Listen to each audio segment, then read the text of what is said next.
we're in a maternal morbidity and mortality crisis in this country.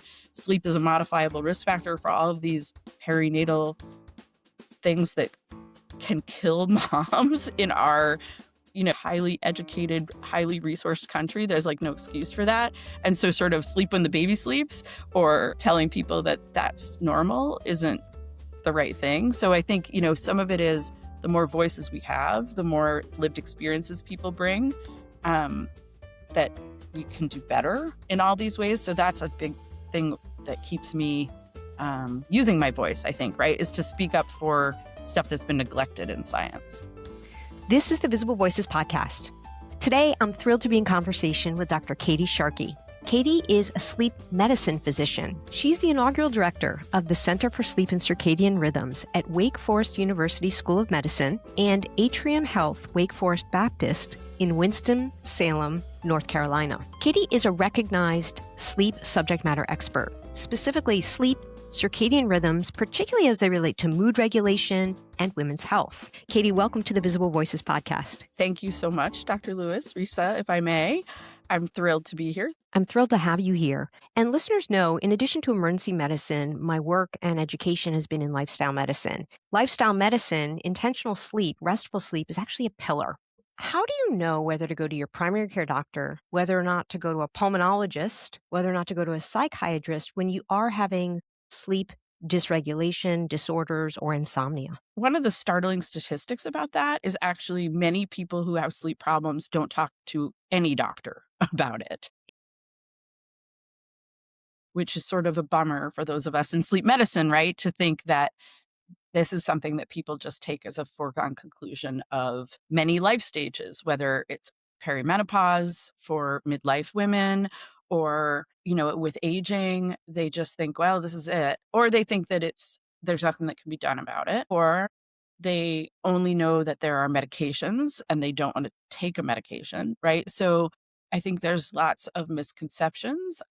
So first of all, I would say anybody bringing it up to any clinician that they see is probably a good idea. If I had to sort things, I would say, a pulmonologist is somebody who's going to be better if there's a lot of snoring and sleep disordered breathing. If you have a bed partner who says, you snore all night long and I hear you stop breathing, any pulmonologist will not need to wonder what that is. I often joke with my patients when that's the history. I'm like, well, it's not like I'm house. What could this be? You're snoring, right? That's not the elusive diagnosis is not the best part of this job, because that's not the problem.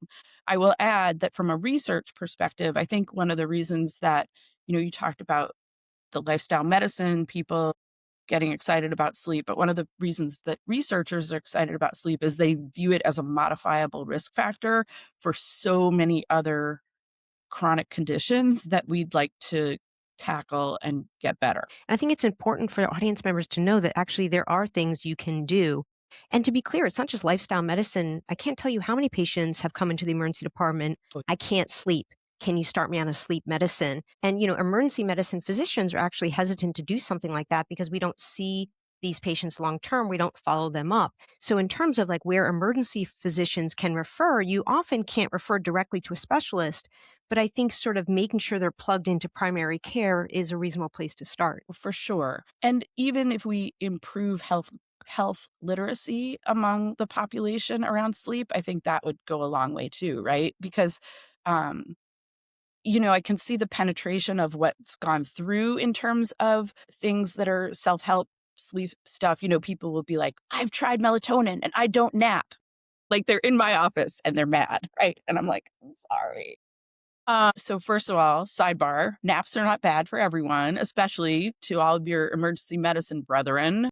By all means, and to our I spend a lot of time caring for people who are either pregnant or postpartum. Naps are not good for people who are having a lot of trouble sleeping at night, but people who are only getting, 6 hours of continuous sleep a night, or who are sleeping in split shifts, a nap that doesn't keep them from sleeping later, especially a brief one, can be very helpful.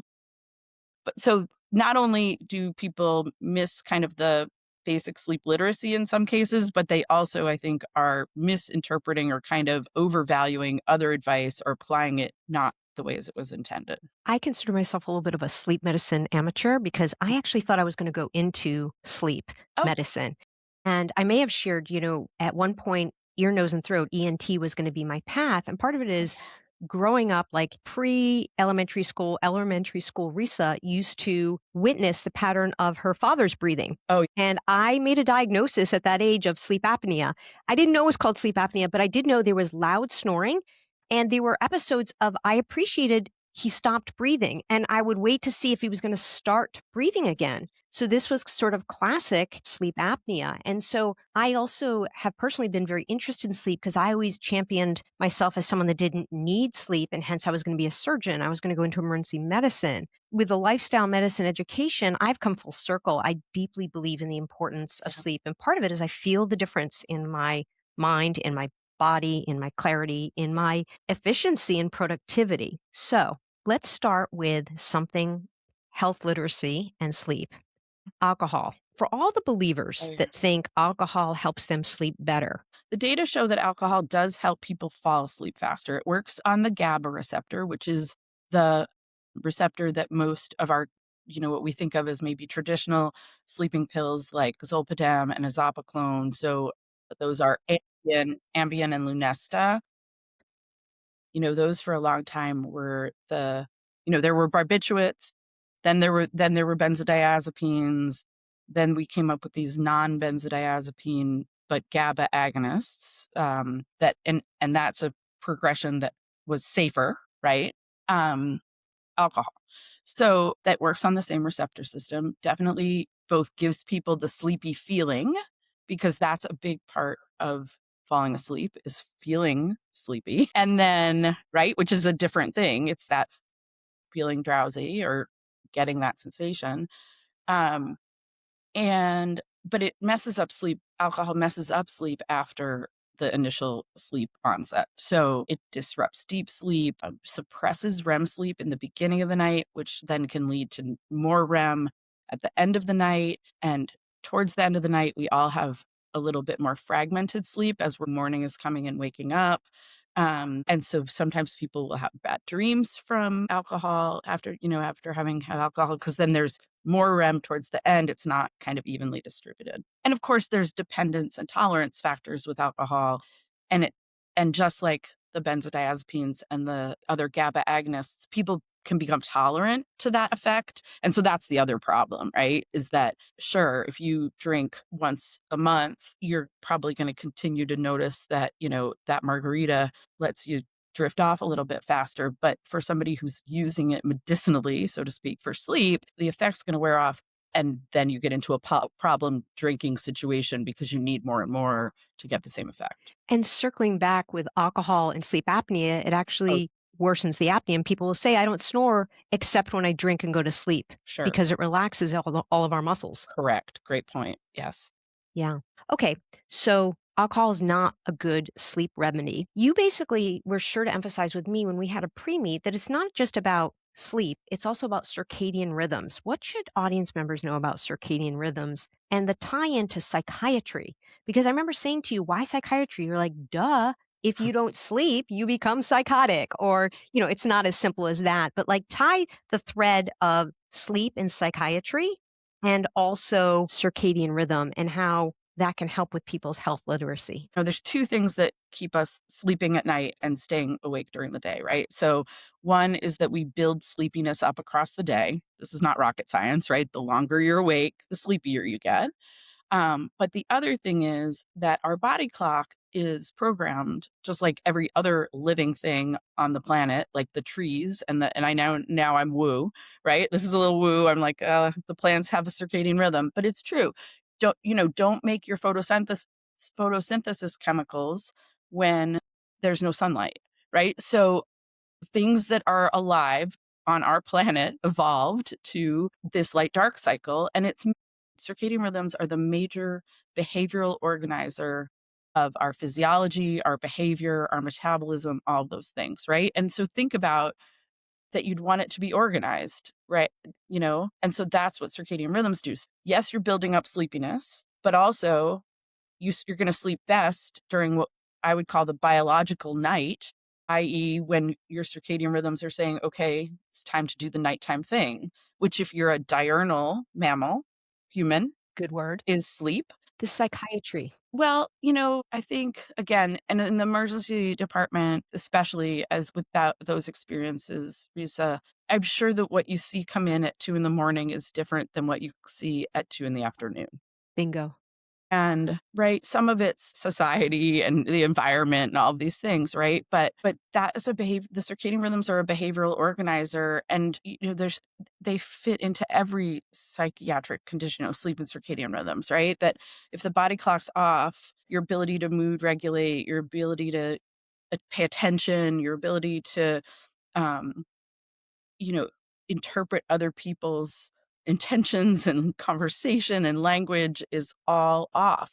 And one of the, I think, again, from a health literacy standpoint, that people don't realize, and this is true of alcohol also, but people lose their ability to judge their own impairment, right? So, which is problematic. So, if we're building sleepiness up across the day, and then we're in that hump of the circadian rhythm, then that's the best time to sleep.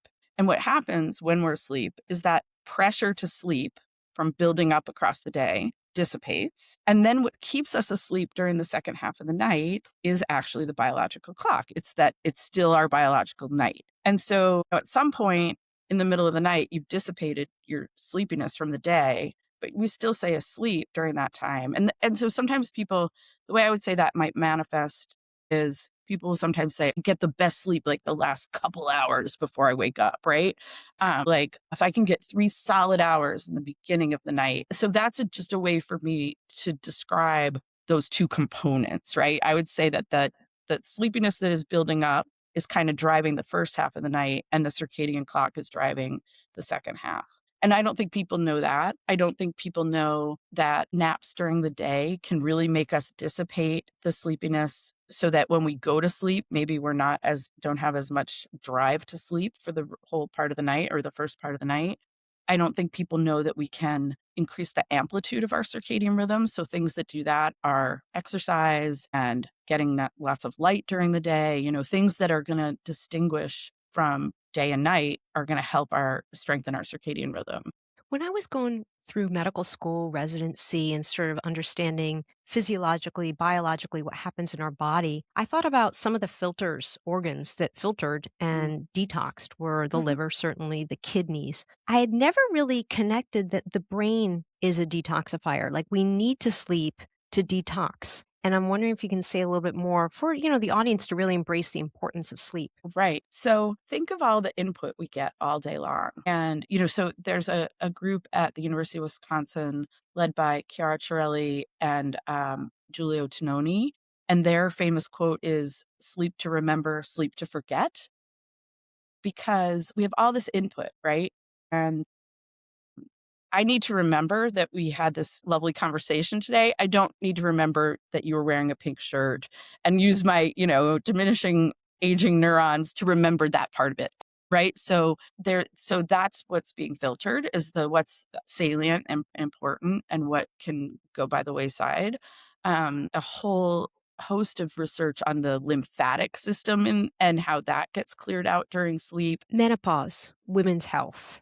Definitely a period where people note disruption in their sleep, their ability to sleep, the length of sleep, waking up in the middle of the night, not once, not twice, maybe 3 times. What happens and what's been your research with menopause and sleep in women? Well, first, I would say that just health in midlife, I think, is understudied in all genders, right? And all sexes. There's a lot, sort of like, all right, you're young, there's lots of attention to that, there's aging, and then it's sort of like, oh, the middle.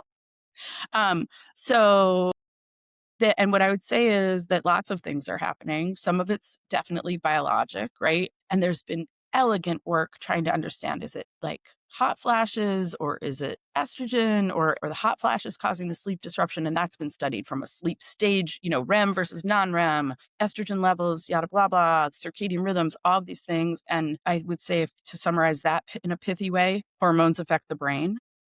And it turns out from the hormonal perspective with menopause, it's less about the waning levels and more about the fluctuations during the perimenopausal period. I also think that people, again, from a health literacy standpoint and lifestyle medicine standpoint, don't realize like things are going to change. The hot flashes are definitely a part of it, but also like the assumption that we don't have to change our behaviors, or that if we do change our behaviors, it can help, right? So I think one of the biggest mistakes people make when they don't sleep well or they have insomnia is they'll be like, all right, I'm getting out of work at 6. I'm going to go right home and go to bed. I'm exhausted, right? But the problem with is at that time of the biological clock, you actually can't sleep. Even though you've built the sleepiness up across the day, it's too soon. And so that's like the worst time to try to fall asleep is before the biological night. What would be the biological night? So the time when your brain thinks that it's nighttime. So when melatonin is up. So just like I was saying before, the biological night, usually we're programmed to be awake for about 16 hours and for the night to be about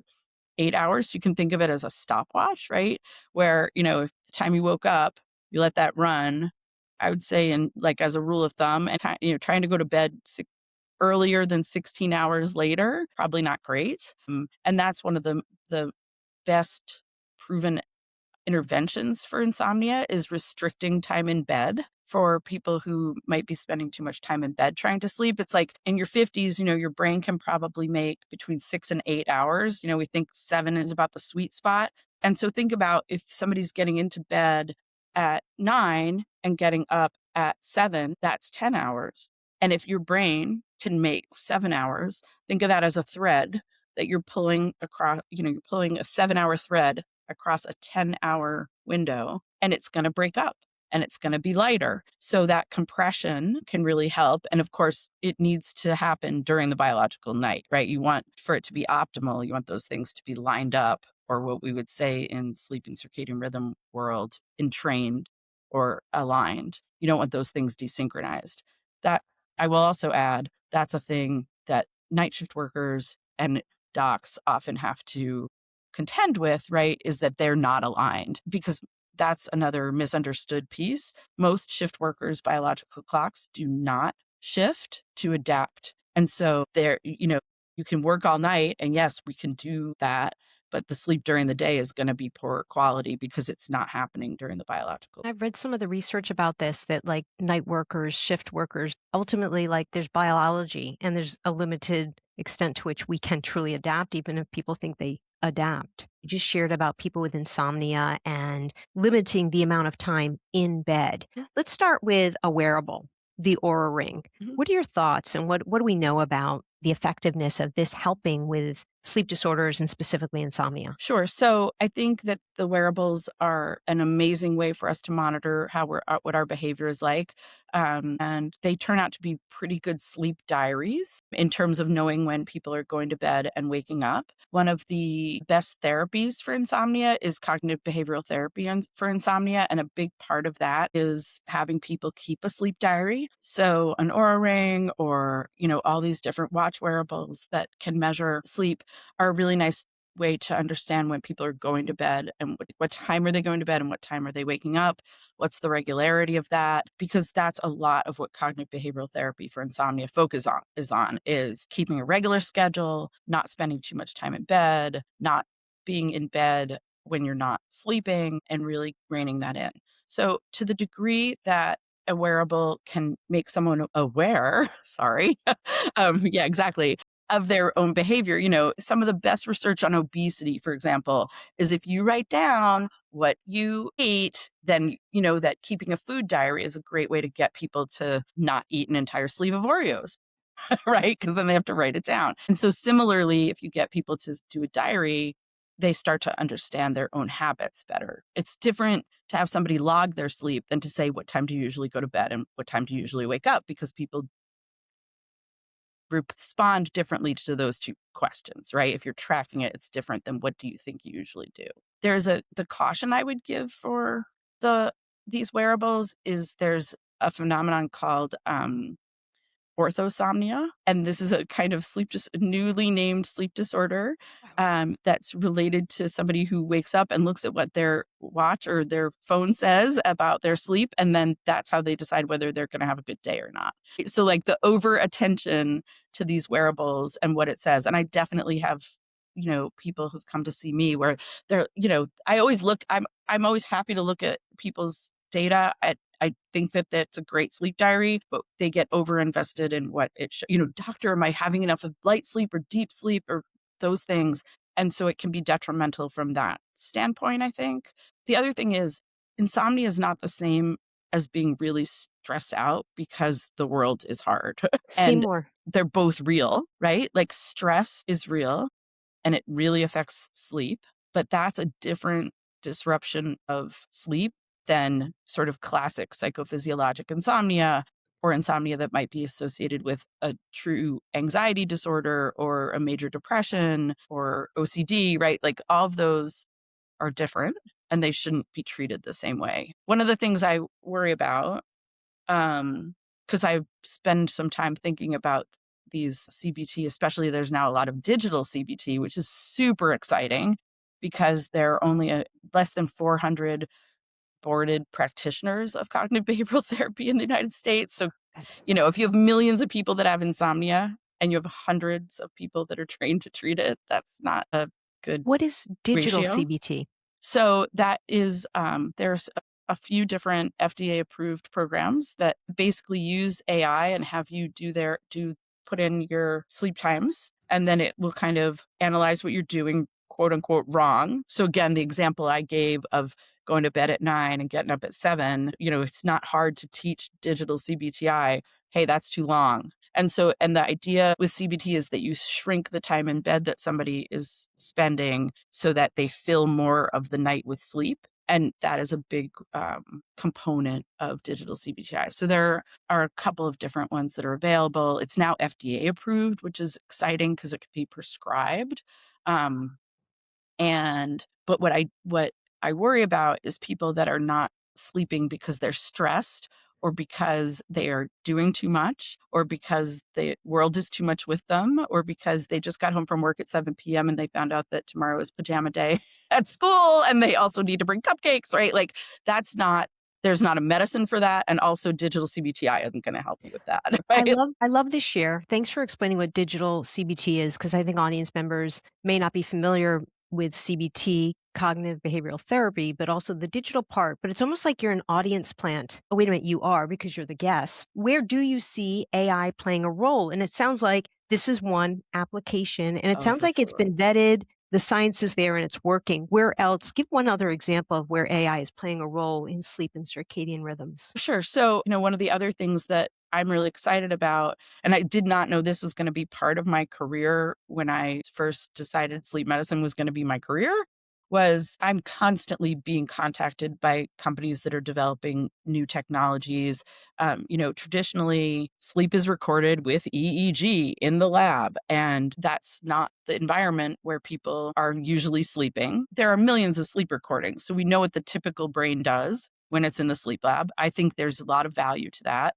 But again, as someone who's studied perinatal people, I'm not going to get some person who's 2 weeks postpartum to come in the lab and have the electrodes put on their scalp right? So high tech and more precise measurements of sleep, right? Because this is just recording a sleep pattern. That's just really and yes, you can use heart rate variability and breathing changes to kind of estimate when REM and non-REM is happening. But anybody who's a neuroscience, either hobbyist or professional, will agree, like there's a ton of things we can learn from the EEG. So one technological advance is just how much smaller and better we're going to be able to measure more precise and specific measurements in the brain. Another thing is sleep scoring. So sleep scoring is still done visually. When I started training, I used to record sleep on paper.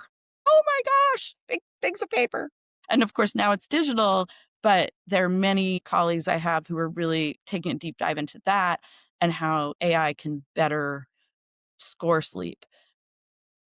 Can I say another kind of cool fun fact about that? Which Give it is to us. that our sleep patterns are a little bit like a fingerprint. So back at Brown, Dr. Mary Carskadden and her colleague Layla Tarouk, they looked at children in like early school age, first or second grade, and then again in high school. And they looked at sleep studies done at those two times, and they could very precisely say that kid's sleep was that kid's sleep a decade later or whatever, because the brain waveforms and patterns of the EEG are so similar, right? So it's they have their own sleep fingerprint.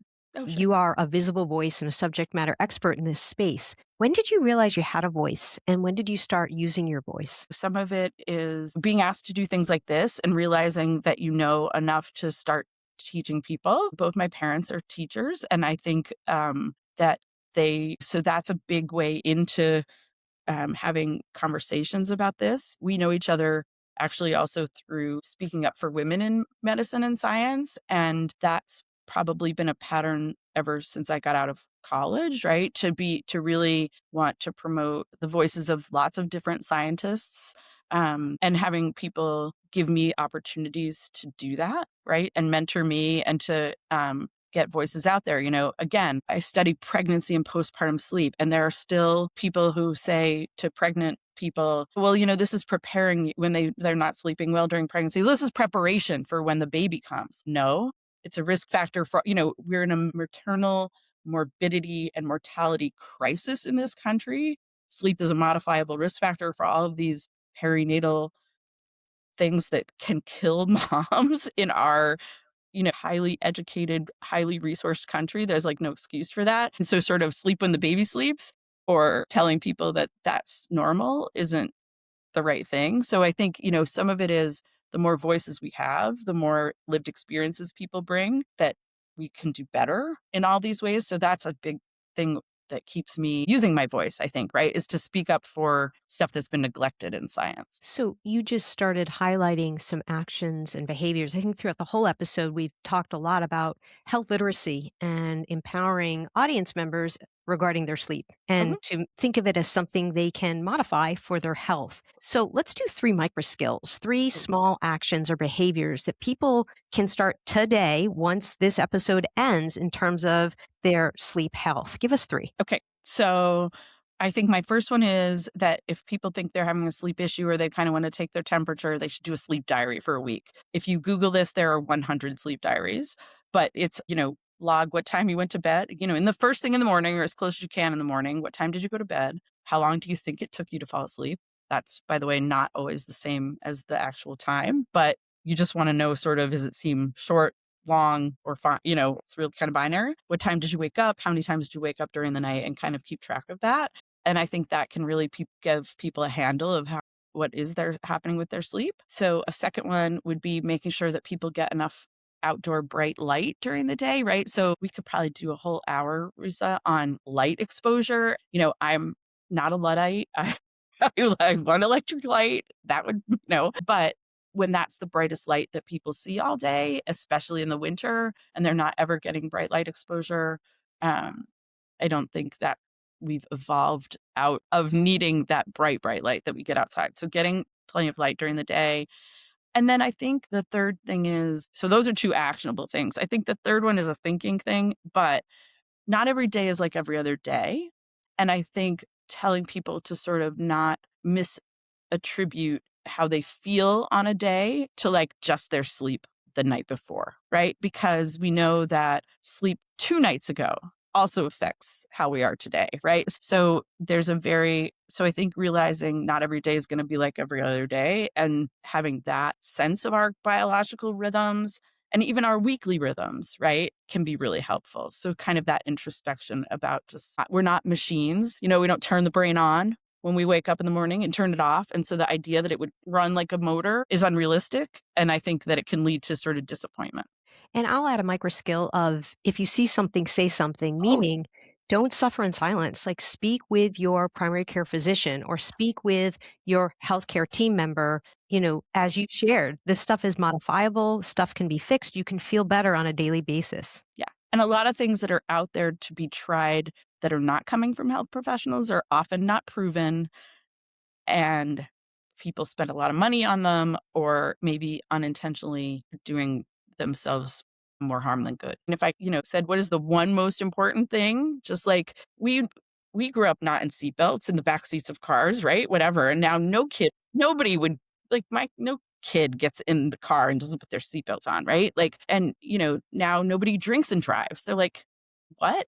But people still drive sleepy. And that's probably the highest risky behavior associated with sleep is people think they're going to be fine. They roll down the window, play the radio loudly, and that's not going to be good enough, long enough to get them home safely. For people that want to follow along you, your work, and your new center, what's the best way? Yeah, we're building sleep at wake. But See what I did there? And are really excited about caring for the people in the Southeast and in North Carolina, and then collaborating, honestly, with colleagues all over the country that are part of our institution. Thank you so much for joining me on the Visible Voices podcast. Thank you, Dr. Resa E. Lewis. I appreciate it. Katie, what should the title of our episode be? Sleep. Make your sleep no longer invisible. Make your sleep visible. Make your sleep visible. Yeah. The Visible Voices podcast amplifies voices in the healthcare, equity, and current trend spaces. Our team includes Dr. Giuliano DePortu and me, Dr. Resa E. Lewis. Find me at Resa E. Lewis MD on social media or visit thevisiblevoicespodcast.com. Find us wherever you listen to podcasts and watch our episodes on YouTube. This podcast is for education and entertainment purposes only. The views and opinions expressed by our hosts and guests are their own and do not reflect the opinions of their institutions. Information shared here should never substitute for clinical judgment or for medical advice. Together, we're making healthcare more equitable, one visible voice at a time.